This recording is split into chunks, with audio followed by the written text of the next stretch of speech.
Bonjour, alors je suis Bibounette, alias Marie dans la vraie vie, et je suis, je peux dire, l'hôtesse de ce podcast qui a été en déshérence, en oublié depuis quelques temps, enfin voire un temps très long. Je reviens, peut-être pour un one-shot, peut-être pour plusieurs one-shots, je ne sais pas. Je suis donc couturière, je fais de la couture et je fais de la couture, je fais du tricot, un peu de filage et de la teinture de laine. Ça fait beaucoup de choses, hein, mais non. Et depuis un an, j'ai surtout préparé mon CAP couture que j'ai passé il y a 15 jours maintenant. J'attends les résultats. D'où la couture qui prend quand même une grosse place, qui a pris beaucoup de place dans mon année, voire quasiment toute la place dans mon année créative. Voilà, fallait préparer ce CAP. Enfin, quand on s'engage à faire quelque chose, on le fait à fond. Enfin, moi, perso, je le fais à fond, donc j'ai bossé pas mal. Donc j'ai un peu moins eu le temps à la fois de venir vous voir, de teindre, de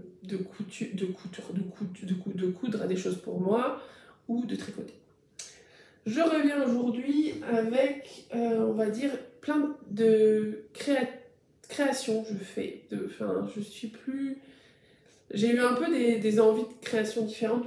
Je parlais de bijoux et de choses comme... Enfin, pas de bijoux, d'outils de tricot. Pas de bijoux, parce que ce bijoux, c'est trop... C'est pas le cas. Et puis, j'ai oublié ce que je voulais vous dire. Non, donc je reviens, voilà. Je vais pas vous présenter tous mes projets cousus, tricotés. Enfin, ça vaut pas... C'est pas l'intérêt... Enfin, je trouve que c'est pas l'intérêt d'un... C'est pas l'intérêt d'un... Enfin, c'est pas... Ce que moi j'ai envie de voir dans un podcast, je vais vous montrer quelques projets finis, quelques projets histoire d'eux, et je vais plutôt vous parler de création. Voilà, mes envies, mes idées, on va commencer par la couture. Donc la couture, je vais commencer par ce que j'ai sur moi. Alors vous ne la verrez pas jusqu'au bout parce que je suis sur mon téléphone et que j'ai pas beaucoup de recul. Mais c'est une robe longue avec un joli décolleté. Voilà, j'ai mis un petit point pour pas que ça... qu'on va le mettre. Voilà, sur le côté des manches, pour comment ça s'appelle. Voilà, des jolies manches. C'est un patron que j'ai fait pour la deuxième fois. Je l'avais déjà fait il y a 3 ans. Et en fait, autant j'adore le résultat, j'ai porté la robe, mais l'autre, elle a un trou tellement je l'ai portée. Autant, on va pas se mentir, le patron, c'est un peu une cata. D'habitude, je vous parle toujours des patrons sympas. Là, je vous dis... c'est une marque qui s'appelle Bonjour Gisèle. J'ai 3 patrons d'eux, j'en ai fait 2. Et clairement, à chaque fois, c'est la même chose. C'est que le patron est pas hyper bien écrit, les explications sont un petit livret avec des photos et pas du tout bien fait. Voilà. Oui, il est bien fait, mais les étapes de couture, enfin, si vous suivez exactement ça, vous arrivez à un truc qui est pas nickel. Voilà. Mais par contre, le résultat est canon. Donc c'est un peu compliqué pour moi de vous le conseiller. Ou alors, faut que je vous dise, je vous le conseille, mais vous faites une toile. Moi, il faut savoir que j'ai la taille... Je ne sais plus quelle taille j'ai choisi parce que j'ai choisi la taille qui était préconisée. Donc j'ai dû choisir la taille 50. Et sur les côtés, j'ai enlevé 15 cm.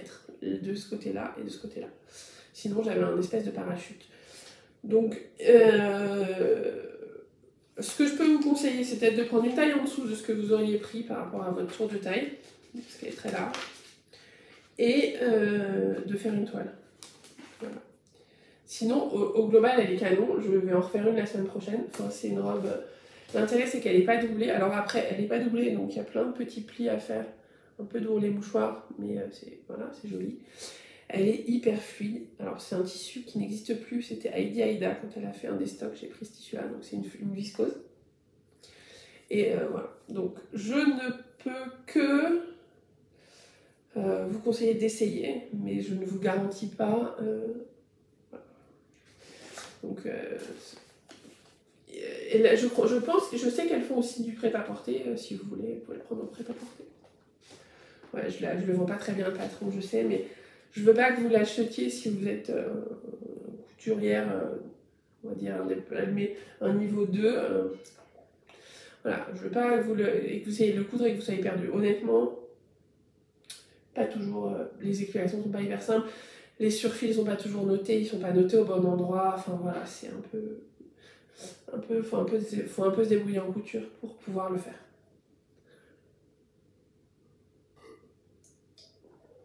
Voilà pour ma toute dernière couture. Et puis après en couture, j'ai pas cousu, j'ai cousu des tissus, des vêtements mais pour le CAP. Sinon, ce que j'ai adoré coudre sur ce printemps, c'est le sac voyage de IKT que j'adore. Enfin, voilà, c'est mon. Je l'ai fait avec Lance. Je l'ai fait avec. Voilà. Il y a plein de poches, il y a des poches à l'intérieur. C'est vraiment le truc qui m'a. Il est un peu crade, mais il faut que je le relave. Il m'accompagne dans tous mes week-ends, dans tous mes voyages. C'est vraiment le sac parfait. Je sais pas si je vous mets le patron là. Et ce qu'on va faire, c'est que je vais vous montrer le patron. Parce que celui-là est très grand. Je l'ai fait en toute petite taille. Alors, il n'y a pas l'aisance, mais c'est le même type de patron. Je me suis fait une petite trousse de toilette. Voilà. Je me suis fait une petite trousse de toilette avec le même patron, puisqu'on a le patron à la fois de la trousse jusqu'au. Il y a 3-4 tailles de sac. Voilà, trousse de toilette avec le petit truc pour attraper. Et puis, quand on l'ouvre, elle est pleine, parce que c'est celle que j'utilise pour les week-ends, on retrouve les mêmes poches. Donc c'est vraiment un patron très sympa. Alors je l'ai doublé en Liberty avec des chutes sur ce. Pour la trousse, je crois qu'il faut 30 cm de tissu, donc on n'est pas sur quelque chose de très compliqué. Je trouve qu'au final, la trousse est sympa. Le tissu vient de chez Toto, c'est un tissu d'ameublement. Je l'ai même pas. Là, il est assez épais, donc je l'ai même pas rajouté thermocollant. Et voilà ma petite trousse. Donc ça, c'est vraiment un patron sympa. Alors il n'est pas tout. Si vous le faites, enfin. Ouais, commencez par la trousse parce que la trousse c'est pas trop long, c'est compliqué, c'est pas trop long, c'est pas trop compliqué. Sur le sac, on va pas se mentir, c'est très long parce qu'il faut rajouter, il y a des poches ici qu'il n'y a pas sur la trousse, il y a les anses. Moi j'ai rajouté la bandoulière, donc ça veut dire les passants sur le côté. Donc il est assez long à faire, mais le résultat, je en vaut la chandelle. Je ne peux que vous le conseiller. Voilà, et puis dernier patron que je me suis offert et que j'ai adoré coudre, alors ça c'est un hyper connu des tricoteuses, c'est un petit sac qui s'appelle, c'était le fringe de Field Bag, donc c'est un sac à tricot qui était assez connu, enfin qui a eu un franc succès. Là, j'ai le vrai, je l'ai ici, ça c'est le vrai, c'est celui que j'ai acheté à la boutique, ça c'est le mien. Il le fait, la boutique a fait, enfin le fabricant du fringe a fermé, donc ça n'existe plus, et donc ils ont donné le patron. Et voilà, j'ai fait le patron, donc c'est un petit sac à tricot tout simple, à l'intérieur. Alors il n'est pas doublé, et à l'intérieur il y a des poches, voilà, ici. Et par contre il y a un super, enfin si ça vaut le coup, alors il n'est pas donné le patron par contre, et c'est génial parce qu'en fait elle explique extrêmement bien comment faire le bout ici des passants, enfin l'endroit où sortent les passants, sans avoir de doublure et que ce soit très propre. Quand vous faites un pochon classique non doublé en général, c'est jamais très beau là à cet endroit-là parce que on bidouille. Et là, elle a une technique qui rend le truc très très bien. Donc j'ai vraiment aimé le faire et j'en ai plusieurs. Et là-dedans, il y a mon pour vous montrer, il y a mon petit. Voilà, mon chat a joué avec ma fibre, j'adore. Mais il y a mon petit rouet. Voilà, j'ai filé hier soir un petit peu. Donc voilà pour la couture, donc pas grand chose de très intéressant. Je sais pas si. Non, je sais pas. Voilà. Mais je prévois de coudre pas mal. Enfin, pas mal. Comment dire? Je prévois de me recoudre. Le jour, j'ai dit à mon mari, j'ai pas de robe, il s'est mort de rire. Je lui ai dit non, je n'ai pas de nouvelle robe pour l'été, j'ai juste celle-là. Et puis j'en ai fait une en test pour Liz Taylor. Mais sinon, j'ai pas de nouvelle robe et j'en ai envie de quelques-unes. Donc j'ai envie d'une robe Mana. Je vais m'en faire celle-ci dans une Viscose Wax Stix. Voilà, j'ai envie d'une quelques robes. Je pense que je vais en faire 3 ou 4. Et puis j'ai envie de maillot de bain. Je vais me refaire un maillot de bain Normandie parce qu'on est parti en vacances au mois de mai et que j'ai adoré le porter. Donc le maillot de bain Normandie, je vous mets la photo là, c'est le maillot de bain de Artisan. Et je le trouve génial et j'ai pris une super viscose, mais ça, voilà, je vous montrerai, c'est partie des envies, chose que je vais coudre je pense la semaine prochaine. Voilà pour la couture. Donc je vous dis, hein, je fais rapide aujourd'hui. ben je reviens. J'ai oublié de vous prendre l'objet que j'ai fini. Donc en tricot, j'ai un gros projet fini qui est le gilet. Alors c'est le gilet amandier. Ça, je vous l'enlève. Je mets des marqueurs des fois pour savoir où j'en suis. Je vais l'enlever. C'est le gilet amandier de Lolita fait avec la jolie dentelle avec les noppes. Vous voyez bien. Qui est un gilet tout assez simple, enfin assez simple en termes de construction. On est sur du col V. Voilà. J'ai pas mis de boutons, je mets pas de boutons. Je les boutonne jamais, donc ça sert à rien. Voilà, là vous voyez un côté. Les manches, bien longues comme je les aime. Voilà, moi j'aime les manches longues. J'aime pas les faire, mais j'aime les porter longues. Et voilà, un petit gilet. Bon, je vais pas le garder longtemps parce qu'il fait juste 30 degrés dehors, donc c'est chaud. Mais j'aime beaucoup la laine, je l'avais acheté à Grenade l'année dernière. Alors, je sais pas si vous allez voir grand chose.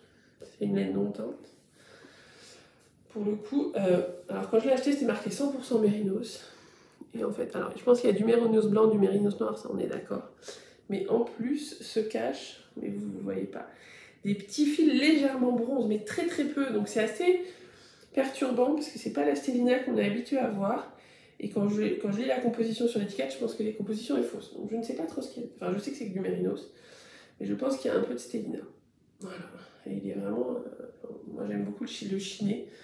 Donc là, je suis servie. J'ai mis plus d'1 an à le faire. Alors il a été frosé pendant longtemps parce que je crois que teindre du blanc, c'est pas le plus fun. Mais en fait, je l'adore et je pense que je vais beaucoup le porter. Donc c'est un peu idiot. Voilà. Donc c'est celui-là qui est terminé. J'ai fini 1 ou 2 châles, mais j'ai pas envie de... Voilà, c'était il y a longtemps. J'ai en cours... Alors un truc... Voilà. Alors je fais partie d'un club où on reçoit tous les trimestres de la laine et c'est un mystérical. Donc ça c'est le mystérical de janvier, février, non de mars, avril, mai, de avril, mai, juin. On a des indices pendant 6 semaines et après on peut continuer si on veut. Il se trouve que quand j'ai fini les indices, j'avais 4 échevaux, il me restait 180 grammes de laine. Donc je continue un peu à ma sauce pour faire toute ma laine. Je peux pas vous montrer pas trop vous montrer le résultat final. Peut-être vous montrer sur un petit bout. En fait, vous allez voir, voilà, vous allez comprendre ce que ça va faire. En fait, ça va être une énorme étole, comme ça. Vous voyez une partie, donc là après j'ai rajouté du bleu. Et en fait, vous voyez bien avec le rose. Je vais faire tomber ça. Voilà. Vous voyez bien avec le rose, voilà, ça va faire presque un centre de table, on va dire. Vous voyez, une grande étole, très sympa. J'ai adoré la construction. C'est pour ça que je vous en parle, c'est pas juste pour vous montrer vous, j'ai un châle en cours. En fait, on démarre ici au milieu avec un caston provisoire. On tricote la partie bleu marine de ce côté-là. On enlève le provisoire, on reprend ici. On rajoute des mailles sur le côté, sur le coin ici. Vous voyez, il y a une ligne sur le coin. Alors, je vais essayer de vous la montrer. Voilà. Vous voyez, sur le coin, il y a... Et en fait, on commence une ligne sur le coin, il y en a une sur chacune des coins. Voilà.